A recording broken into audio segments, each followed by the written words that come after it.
Bonjour, Gauthier Ganet, je suis le CEO du RWDM et je suis là pour répondre à vos questions.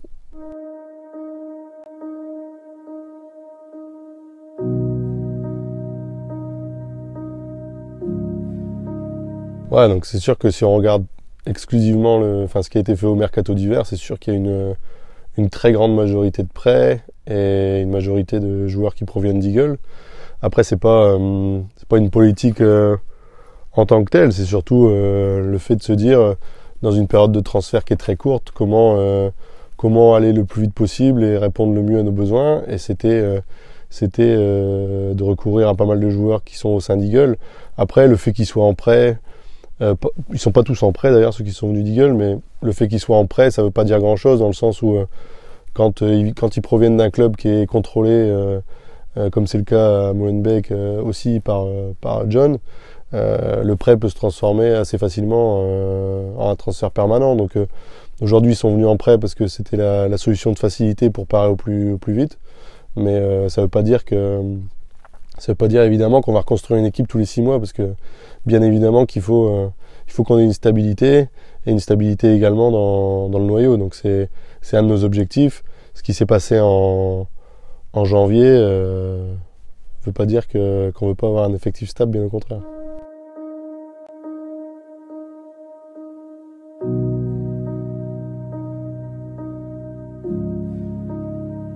C'est sûr que le mois de janvier, c'est un mercato dans lequel la capacité d'adaptation compte beaucoup. Alors la capacité d'adaptation, ça peut être le fait de parler la langue, ça peut être le fait de connaître le championnat, ça peut être le fait d'avoir déjà vécu en Europe, ça peut être le fait d'avoir des qualités qui font que on a joué dans un championnat qui est assez similaire. Voilà. Bien sûr que la capacité d'adaptation, c'est important. Après, dans les joueurs qui sont arrivés, il y en a qui connaissent le championnat, comme David Souza par exemple, et il y en a d'autres qui ont évolué dans des championnats qui ressemblent ou qui ont des aspects assez similaires du championnat belge. Je pense à Tayo qui a eu quelques temps de jeu en Championship, qui a un championnat qui peut ressembler. Donc voilà.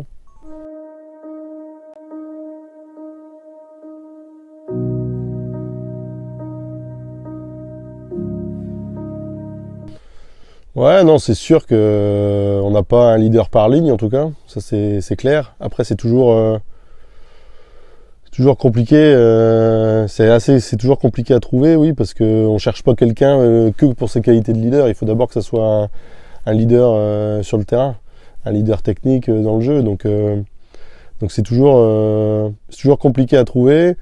Après, il y a aussi des choses que les gens voient pas. Il y a des joueurs qui sont pas forcément des leaders sur le terrain, mais qui sont dans le vestiaire ou dans la vie de tous les jours. Donc, mais c'est clair que on peut penser que sur pas mal de matchs, notamment les matchs où on a lâché dans les dernières minutes, on a manqué un petit peu de vice, un petit peu de choses comme ça.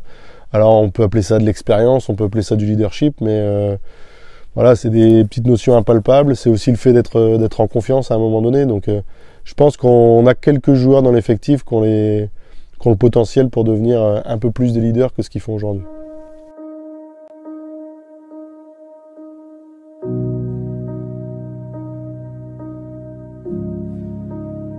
Je pense qu'il faut faire très attention quand on compare des poires avec des pommes, parce que on peut pas comparer l'Olympique Lyonnais avec le RWDM aujourd'hui en termes de transferts fees qui sont payés ou quoi que ce soit. Il y a des investissements importants qui ont été faits à l'échelle du club cet été. Il y a aussi des joueurs qu'on a réussi à attirer cet hiver en prêt, qui sont des joueurs qu'on pourrait jamais s'offrir si c'était un transfert permanent. Il faut comparer ce qui est comparable, et je pense pas du tout qu'on soit la dernière roue du carrosse quand on voit un club comme l'Olympique Lyonnais qui nous confie l'un de ses plus grands espoirs, en l'occurrence Mamadou Sarr. Je pense pas qu'on soit la dernière roue du carrosse. Je pense au contraire que tous les clubs du groupe et tous les gens qui travaillent dans le groupe ont essayé de joindre leurs énergies pour faire en sorte qu'on récupère les meilleurs joueurs possibles pour nous aider à sortir de cette situation. Certains médias ont évoqué que le club se mettait en danger, notamment au niveau de la licence, etc., par rapport à ce transfert. Est-ce que vous avez quelque chose à répondre à ces... Ouais, je vais rebondir sur l'actualité, qui est le fait que la FIFA a rendu sa décision, à savoir qui a confirmé que le RWDM et l'Olympique Lyonnais avaient agi conformément à la réglementation en vigueur, et donc on on n'a rien fait de mal, si ce n'est utiliser les possibilités offertes par la réglementation. Et voilà, on l'a dit très clairement, que c'est pas une opération qui ferait courir le moindre risque sur le RWDM, bien loin de là.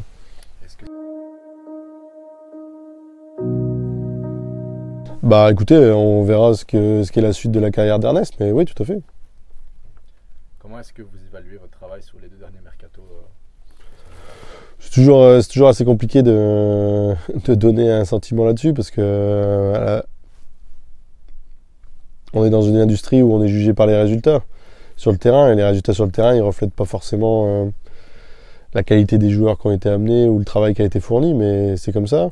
Je pense que si je regarde l'été dernier et cet hiver, je pense qu'on a fait le job en faisant venir cet été des joueurs qui connaissaient bien le championnat, quelques valeurs sûres, je dirais, et quelques espoirs qu'on a réussi à relancer. Le tout avec des conditions financières qui étaient très compétitives. Donc, et cet hiver, je dirais que la priorité, c'était... on avait ciblé quelques postes et on a réussi à recruter au poste où on souhaitait, dans des délais qui étaient satisfaisants. Après, les résultats n'ont pas du tout été ceux qu'on espérait sur ce début d'année 2024. Mais voilà, on a aussi fait un changement de coach récemment. Donc on estime toujours qu'il y a beaucoup plus de qualité dans cet effectif que les résultats le suggèrent.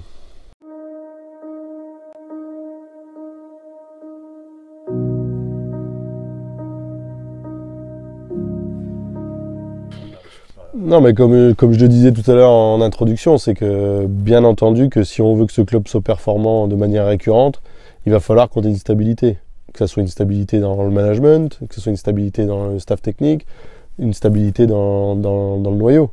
C'est pas notre volonté que d'avoir un noyau qui change autant chaque année. Le fait est qu'on a commencé la saison avec des situations contractuelles qui faisaient qu'on avait un besoin important de joueurs. Ensuite, le mercato hivernal aurait été beaucoup moins agité si on n'avait pas eu autant de blessures. Donc, bien entendu que je comprends que c'est important pour les supporters de s'identifier à des joueurs qui vont pas juste être de passage, des joueurs qui vont s'inscrire dans un projet plus long. Et il y en a qui ont été recrutés cette année qui vont s'inscrire dans un projet beaucoup plus long et auquel on pourra s'identifier. Après, sur la question de la perte d'ADN, c'est toujours un sujet un peu particulier, mais je pense pas que... J'ai jamais pensé que l'ADN d'un club c'était ses joueurs ou ses entraîneurs ou quoi que ce soit. Au compte, c'est l'inverse. Je pense que nous on va chercher les meilleurs joueurs où qu'ils se trouvent, et ensuite c'est à eux de s'adapter à la culture du club, à l'ADN du club, et de s'en faire les meilleurs ambassadeurs, les meilleurs représentants.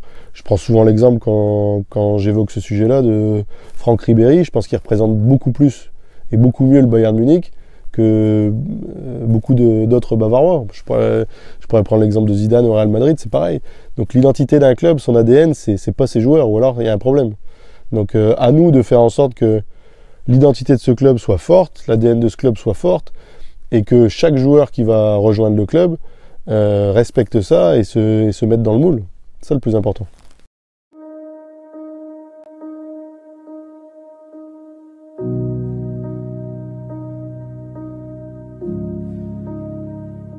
On a perdu 0 titulaire, on a gagné 0 titulaire. Je le vois comme ça. Les Belges que vous évoquez qui sont partis, c'est pas des joueurs. Je pense que si on totalise la totalité des minutes jouées cette année, c'est pas significatif, on va dire. Et le plus important pour nous, encore une fois, c'est la qualité des joueurs qu'on fait venir plutôt que est-ce qu'il est belge, pas belge, ou bien entendu que la Belgique, ça reste le championnat sur lequel on travaille le plus. On a transféré des joueurs belges cet été, des jeunes joueurs belges, des joueurs qui ont un bel avenir, Pierre, Ilay, Marsoni également. Voilà, je veux dire, notre objectif, c'est d'attirer des joueurs belges qui peuvent être dans notre starting 11. On ne recrute pas un joueur parce qu'il est belge. Aujourd'hui, si on a recruté Frédéric Soel, c'est parce qu'on estime que dans l'avenir, aujourd'hui, c'est un jeune joueur qui a besoin de prendre de l'expérience, d'être dans l'environnement d'une équipe professionnelle, qui a besoin de gratter quelques minutes par-ci par-là, mais c'est quelqu'un qu'on espère dans 1, 2 ans soit titulaire à Molenbeek. Donc on parlait tout à l'heure de joueurs auxquels s'identifier, de projet à long terme, bah, ça en est une démonstration.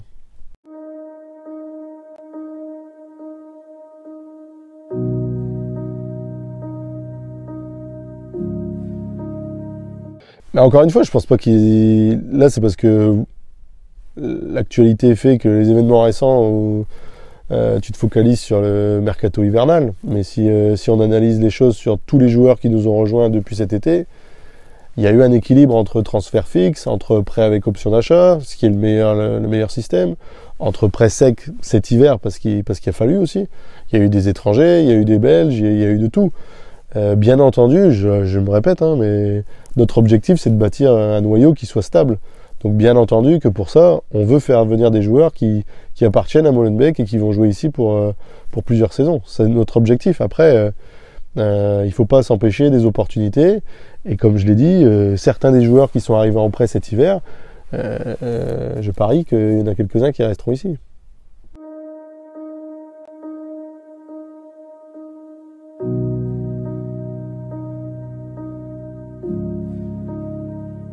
Bah, on prend les situations les unes après les autres. On parle de Kylian, c'est un joueur qui malheureusement a été blessé durant la préparation.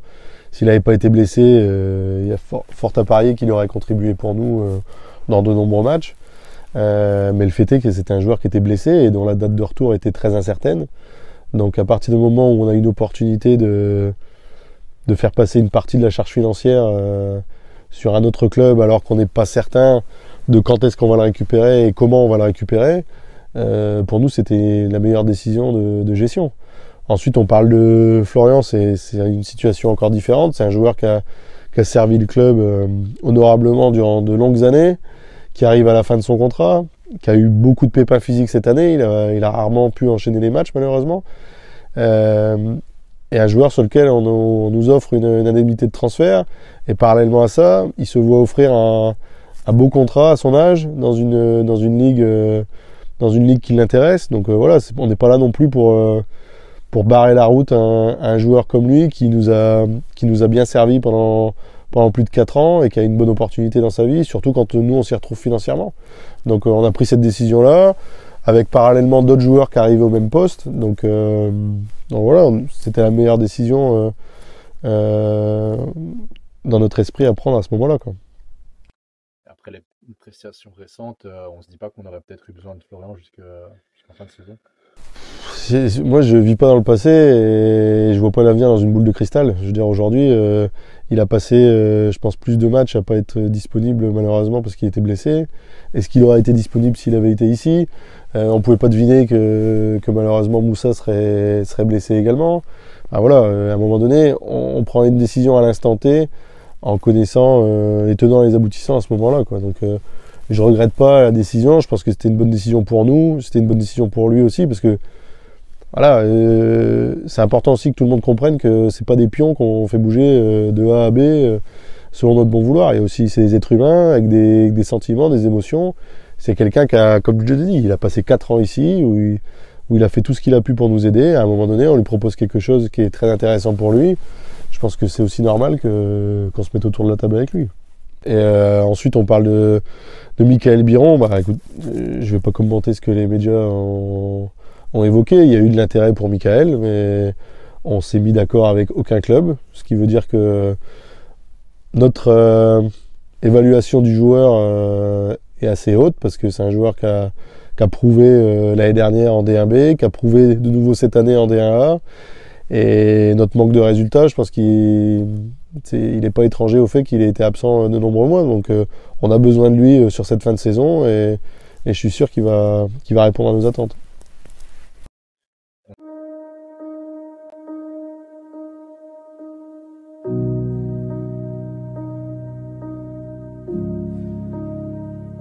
Ouais, bah c'est un secret de Polichinelle. C'est un joueur qu'on apprécie beaucoup, que j'apprécie beaucoup personnellement, que je connais. Il a essayé en professionnel quand j'étais à Ostende. C'est un joueur qui, je pense, qui a les qualités, qui a toutes les qualités pour réussir dans un club comme nous, et que je pense que c'est un joueur dans lequel les supporters peuvent s'identifier. C'est un Bruxellois, c'est quelqu'un dans son style de jeu qui lâche rien, qui a vraiment cette attitude de travail en permanence. Donc vraiment, on aurait souhaité qu'il puisse nous rejoindre. J'espère que ça sera possible dans le futur. Après, il faut jamais... voilà, on a essayé. On n'a pas réussi à se mettre d'accord avec Ostende, étonnamment. Mais voilà, on peut pas accepter n'importe quelle condition qui mettrait en péril la santé financière du club. Donc on a pris une décision. Comme je vous dis, j'espère qu'on aura la possibilité un jour pour qu'il nous rejoigne.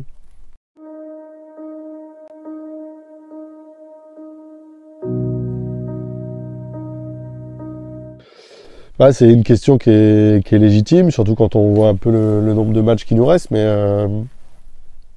disons que la saison avait plutôt bien démarré, la dynamique a été plutôt bonne jusqu'à l'avalanche de blessés qu'on a eu. Et même quand on a eu cette avalanche de blessés, on se rendait compte qu'on était encore dans les matchs, qu'on était encore en position de prendre des points et que bêtement, sur des fins de match, avec des erreurs d'inattention, avec, je disais tout à l'heure, un peu ce manque de vice, on a laissé passer des points importants, mais l'équipe performait quand même, parce qu'on était en position de prendre les points. Donc l'espoir qu'on avait entretenu, c'était de se dire, voilà, on va réajuster l'effectif sur des positions, sur des postes où on n'avait pas forcément assez de joueurs, on n'avait pas forcément le joueur qu'on voulait. On va réajuster ça en janvier. On va améliorer la qualité sur certains postes. Et on s'est dit, voilà, on va améliorer la qualité et on espère que les résultats suivront. Malheureusement, comme tout le monde le sait, ils n'ont pas suivi. Donc, à un moment donné, c'était de notre responsabilité de changer quelque chose pour lancer une nouvelle dynamique. Et voilà, donc on l'a fait au moment où on l'a fait, avec un nombre de matchs, il nous reste aujourd'hui minimum 10 matchs à jouer dans le championnat. Donc voilà, il reste assez de cartouches pour que Bruno puisse adapter les choses. Et je trouve qu'en 3 jours de temps, on a vu qu'il avait été capable de mettre des choses en place qui étaient intéressantes. Plusieurs choses. Déjà, on a choisi un coach qui a une vision très tactique des choses. Et on estimait que c'était ce qui était important pour nous, d'avoir quelqu'un vraiment qui ait une vraie vision tactique de ce qu'il voulait faire avec cette équipe. Et Bruno, j'ai eu l'occasion de le dire plusieurs fois, c'est quelqu'un qui est très pragmatique, qui va s'adapter aux forces et aux faiblesses de son équipe pour en tirer le meilleur. Donc déjà, c'était vraiment avoir cet aspect tactique qui, à mon sens, nous a fait défaut dans des rencontres où on a perdu des points qui étaient à notre portée. Et ensuite, c'est aussi se rendre compte qu'on est dans un club qui perd les matchs quasiment toutes les semaines. Donc c'est compliqué de se relever tous les lundis matins et de s'accrocher à des points positifs et de se rebooster. Et donc avoir quelqu'un qui vient de l'extérieur avec une énergie nouvelle, qui est frais mentalement, qui va pouvoir amener ça, c'est aussi très important dans la dynamique qu'on veut créer.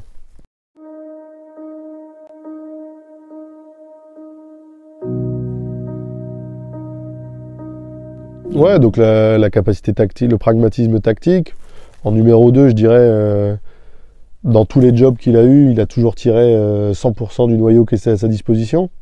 Il a eu à manager des petits clubs de national qui n'étaient pas du tout taillés pour la montée, qu'il a fait monter. Donc à partir de ce moment-là, quand on surperforme, c'est qu'on a tiré le meilleur de son effectif. Il a réussi à les maintenir à chaque fois en Ligue 2, qui est un championnat compliqué. Et ensuite, il a réussi le challenge compliqué de maintenir un club comme 3 avec beaucoup de jeunes joueurs au sein du City Group. Donc ça, c'est sa deuxième qualité, je dirais. La troisième qualité, c'est c'est vraiment un formateur. C'est quelqu'un qui a commencé à la formation. C'est quelqu'un qui est vraiment en capacité de développer individuellement aussi les joueurs. Et je pense que c'est important dans un projet comme le nôtre d'avoir un profil de formateur. On a évoqué qu'à des postes clés, beaucoup de nos joueurs clés sont aussi des jeunes joueurs qui ont besoin de progresser. Donc avoir un profil comme lui qui les fasse progresser, c'est important. La seule retenue qu'on a constatée dans les réactions des fans par rapport à cette nomination, c'est le fait que... C'est un peu le lieu commun quand il y a un entraîneur étranger qui arrive en Belgique. Quand Alexander Blessin il est arrivé à Ostende, on m'a dit il connaît pas le championnat belge. Quand Ronny Deila il était arrivé au Standard, on a dit il connaît pas le championnat belge. Bon, ok. Je pense pas que ça soit le critère numéro 1 quand on recrute un coach. Je pense que l'aspect tactique, tout ce que j'ai évoqué tout à l'heure sont des critères bien plus importants à mon sens. Néanmoins, c'est important quand même de connaître les caractéristiques du championnat dans lequel il va évoluer. Et Bruno, c'est quelqu'un qui est très analytique, qui avait déjà beaucoup travaillé sur le championnat belge parce qu'on lui avait proposé des postes en Belgique. Donc dès le premier coup de fil, il connaissait déjà bien notre effectif, il avait déjà regardé pas mal de matchs de la saison. Et en une journée de temps, il avait tout analysé, il avait tout ressorti et posé à plat. Donc il a une connaissance du championnat. C'était aussi important pour nous de garder dans le staff quelqu'un comme Igor qui a joué énormément de matchs dans ce championnat, qui a aussi vécu avec le groupe depuis le début de saison. Donc voilà, tous ces éléments-là font que, à notre sens, c'était pas le critère numéro 1 pour recruter le nouveau coach du RWDM.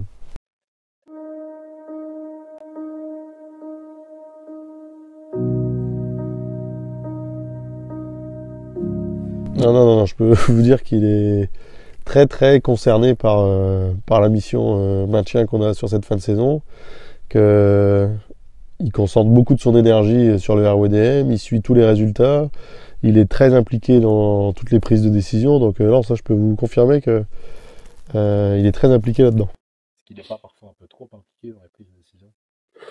Vous savez, quand on met les moyens financiers qu'il met à la disposition d'un club comme le nôtre, je pense que c'est normal de vouloir être impliqué dans les décisions, et c'est plutôt sain d'avoir un actionnaire qui laisse pas les choses se faire et qui veut savoir ce qui se fait, qui veut comprendre, mais qui aussi laisse travailler les gens qui sont en place.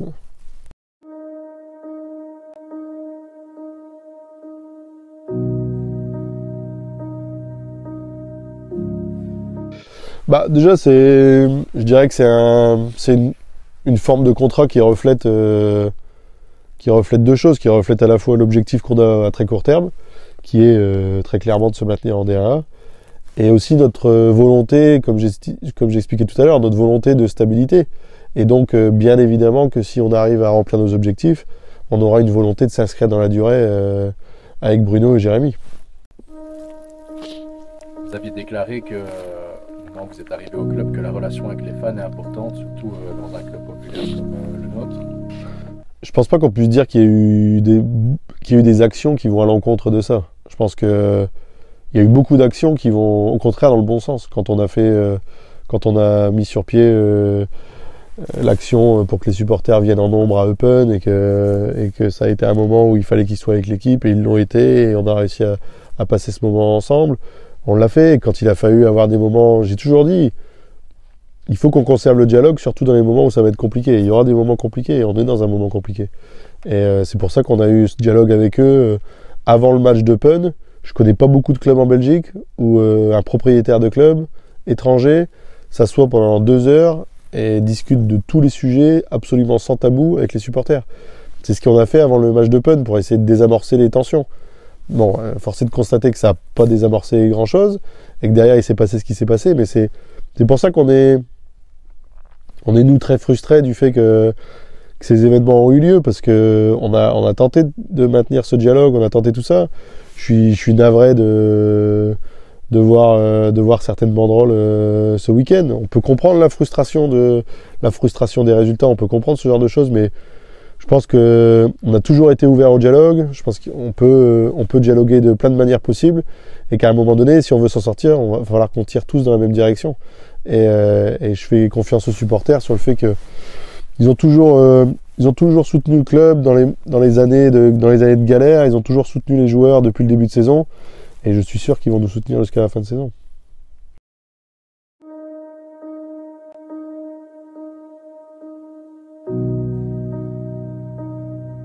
Il y a des démarches qui ont été directement liées aux événements d'Eupen, à savoir les gens qui ont été identifiés expressément, ils se sont vus remettre une interdiction de stade. Donc voilà, ça c'est des sanctions individuelles dès lors qu'on peut identifier les gens qui sont responsables de l'arrêt du match. Déjà, de bâtir une stabilité, comme je l'ai dit, à tous les niveaux, dans le management, dans le staff technique, dans les joueurs, et de faire en sorte que ce club, on le développe dans tous ses aspects. Aujourd'hui, on a la chance d'avoir un actionnaire qui met à disposition des moyens conséquents, afin qu'on fasse évoluer nos infrastructures. On l'a déjà fait cette saison, on le fera encore la saison prochaine on aura un nouveau terrain d'entraînement, on aura des nouveaux locaux pour nos joueurs, pour notre personnel administratif, on aura des améliorations sur nos outils hospitalité, et on doit faire en sorte que les revenus générés par ce club en dehors des opérations de transfert et tout ça évoluent, parce qu'aujourd'hui on n'a pas les infrastructures certes, mais on n'a pas non plus les revenus d'un club de D1A, et si on veut être stable et performer dans la durée, il faut qu'on arrive à augmenter nos revenus.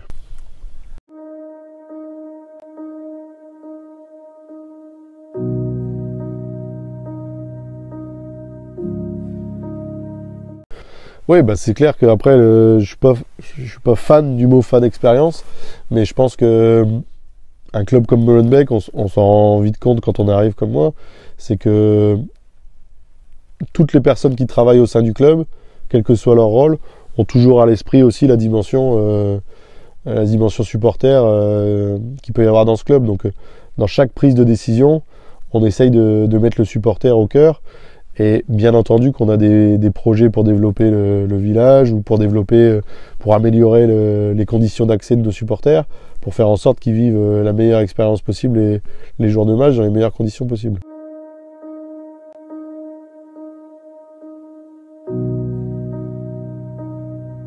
Amer, mais en même temps, je trouve qu'on a montré un beau visage, du club dans les derbies, et je trouve que ces matchs ont été un beau reflet une belle publicité pour le foot bruxellois, parce que ça a été des matchs engagés physiquement, avec des buts, et des matchs dans lesquels on a perdu à un but, quoi.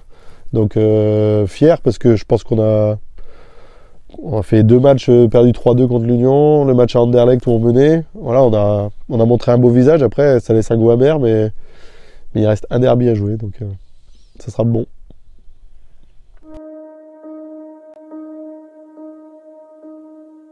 Alors on espère pour le derby contre Anderlecht.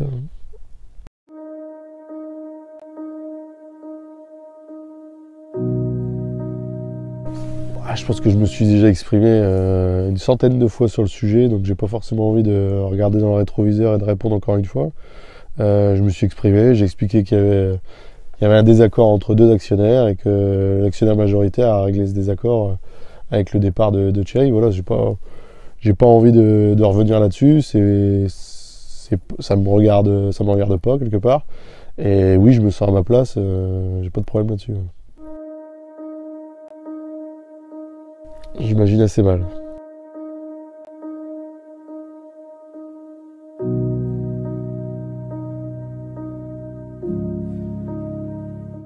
J'ai déjà mangé une mitraillette parce que dans le nord de la France, on appelle ça un américain. Donc oui, je connais. Ouais, j'apprécie la ville. C'est une ville que je connaissais bien parce que je suis originaire du nord, donc c'est des identités assez similaires. La Belgique, c'est un pays où j'ai eu l'habitude de venir, qui est très frontalier de où j'habite. Et Bruxelles en particulier, j'y suis venu beaucoup. Donc non, j'apprécie, mais je découvre encore beaucoup. Alors, hors pile, c'est la chouffe. J'ai plein de blagues sur les Belges, mais j'imagine que c'est les mêmes que vous recyclez dans l'autre sens, mais j'en ai pas mal sur les Belges, mais j'en ferai pas. Je pense que c'est absolument de la diffamation de la part de l'attaché de presse du club, et que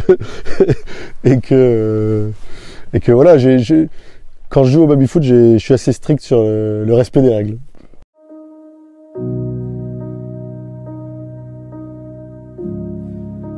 Ouais, bah comme je le disais tout à l'heure, il nous reste à minima 10 rencontres à jouer pour faire en sorte de rester en D1A.